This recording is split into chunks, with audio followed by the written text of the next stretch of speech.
يا مرحبا بالكحيلة عد وبلا الغمام، وعداد ما لاح بالراق المطر بالمطر. بنت الحسب والنسب بنت شيوخ الحشام، اللي لها المجد صافح صيتها المنشهر. بنت ابن جنسيرته من فوق حد الغمام، ما يجحده غير مغبون وميت قهر.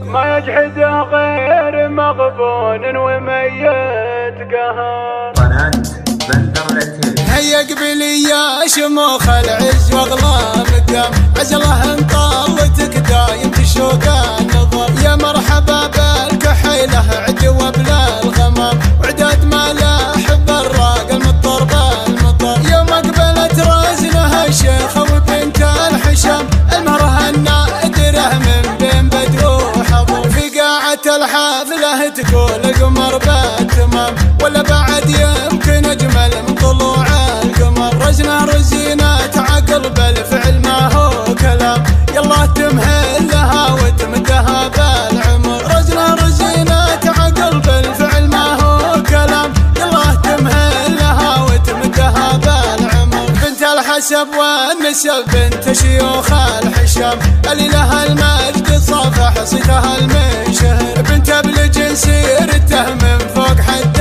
الغمام، ما يجحده غير مغبون وميت قهر. بنت ابن جنسيرته من فوق حد الغمام، ما يجحده غير مغبون وميت قهر. ساير طويل الذراع من الرجال الكرام، اللي يمد الجزل واللي يدوس الخطر. من لابت في مواقفهم تسد المهام، تقول خالقهم المولى للدفن الفقر. من لابت في مواقفهم تسد المهام، تقول خالقهم المولى للدفن الفقر. هيا قبلي يا شموخ العز واغلام الدم، عزله انطلتك دايم تشوق النظر. يا مرحبا بالكحيلة عد وبلا الغمام، وعداد ما لاح بالراق المطر بالمطر. يوم اقبلت رزنها الشيخة وبنت الحشام، المهرها النادرة من بين بدر وحضر. في قاعة الحافلة تكون القمر بالتمام،